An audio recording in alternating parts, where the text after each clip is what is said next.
it's Kaki. I am coming to you from Penang, Malaysia. We are at the tail end of our 2 week adventure.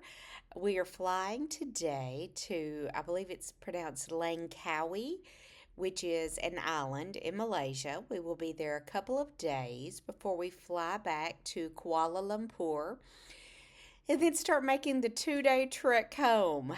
It has been a great trip.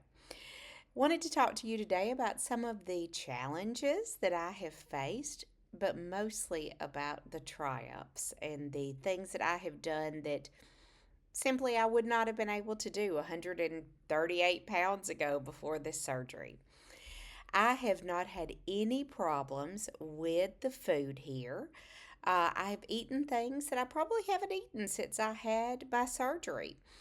As I'm sure all of you know, Asia is a very heavy rice and noodle food culture. So I have eaten quite a bit of that. I have not had any problems with it. I don't eat a lot of rice and noodles at home. I eat miracle noodles, which are vegetable based noodles, and cauliflower rice. And but here, of course, those things aren't available, and I want to try the local foods. I do find I have not had any problems with dumping. It has not made me sick or anything like that. But I do find that I can't eat a lot of it. It really seems to, when I eat it, expand in my stomach and fill me up very quickly. So I have eaten a lot of soups, a lot of what in Vietnam is called pho, noodle soup, just a lot of stir fried things. And breakfast is very much in Asia. I have found, in my previous travels. Of course, we don't eat the same things in America as in other countries for breakfast. Here, it is mostly what we would consider foods other parts of the day, like stir fries, noodles, soups, are the kind of things that are eaten at breakfast. There are eggs available, but I have found it's kind of funny. Eggs on this trip have bothered me. It's made me a little bit queasy. So I haven't eaten much eggs. In the morning, I've typically made a salad from what's available on the breakfast buffet at the hotels. I've eaten some fruit, I've eaten some yogurt, I've eaten some noodle soup, and it's done fine. I have found I'm noticing more on this trip that my restriction in the morning is much tighter. So I'm only able to eat a very small amount in the mornings. And then I have packed my bars, my nuts, things like that. Typically, a couple hours later, I'm getting a little bit hungry and I'll eat a protein bar. And then we have lunch. I usually can't eat a whole lot. Then a couple of hours later, I'll eat a bar or some nuts. And it's kind of the same pattern as I have at home, but with different foods. It's funny, I've had several servers comment and say, "Oh, you didn't like it?" And I'll tell because I'm eating so little, and I will tell them, "No, I really liked it. I just couldn't eat much." Of course, I, don't go any further than that, but just to reassure them that I did like it.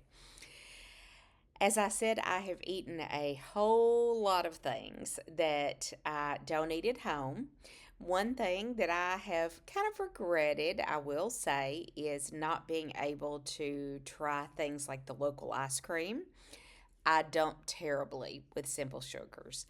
Uh, when we were out walking around the other day, both of the girls that I'm traveling with had ice cream, and I did kind of feel left out. I can have all the ice cream I want at home that I make in my creamy, but it was something that I definitely missed. But I have to look at that in the lens of what am I able to do that I would not have been able to do before. I put a video up of last week, just a short video of me walking up the 200 and I think it was 74 steps to visit a Hindu temple. Never would have been able to do that before. The heat here has been brutal. I would I when I went to Vietnam, I went to Cambodia, Laos, Myanmar, at pretty close to 300 pounds, and I suffered. I was not able to do the things that I wanted to do.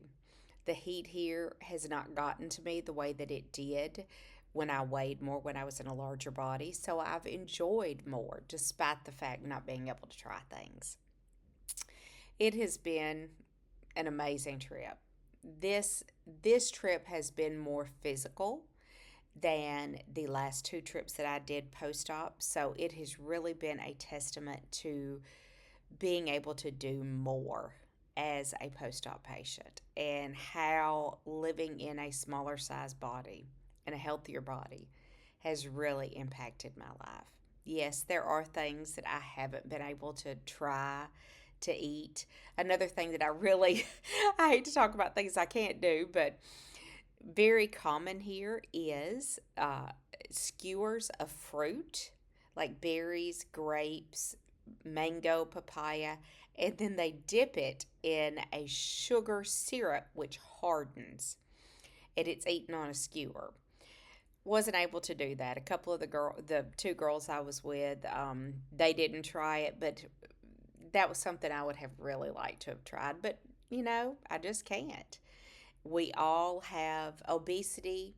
The way that I am treating my obesity with the surgery, every kind of chronic illness, which obesity is a chronic illness, you have to make adjustments. And that's one of the adjustments that I have made. But you know what? The things I have given up are so small compared to the things that I have gained. When everyone was eating their ice cream, I found a stand that was selling fresh coconut juice, that they actually took a coconut, lopped the top off, put a straw in it, and you could drink the coconut juice. I had that, and it was so refreshing. So that was kind of my substitute. I have continued every night. When we've gotten to a new city, I have found a market where I got fresh vegetables. I've talked before about getting Greek yogurt and bringing my ranch powder so I could continue having my nighttime snack of fresh vegetables and protein ranch dip. I've continued to do that. So I've just made adjustments and I have enjoyed this trip so much. I will be glad to go home, kind of get back to my routine of eating. I have tracked every day while I was here. I've put in 10 to 15,000 steps a day, and the way that I have my app set for my activity, it adds calories that I can eat to maintain. And every day I've been in the green. So hopefully, when I get home, I'm going to wait a week to weigh and I will have maintained. That's my goal. I hope everybody has a great week. I would love to hear from you. I would love to hear where you're at in the process. What are the things that you're able to do now that you couldn't do before? Anything that you're finding challenging?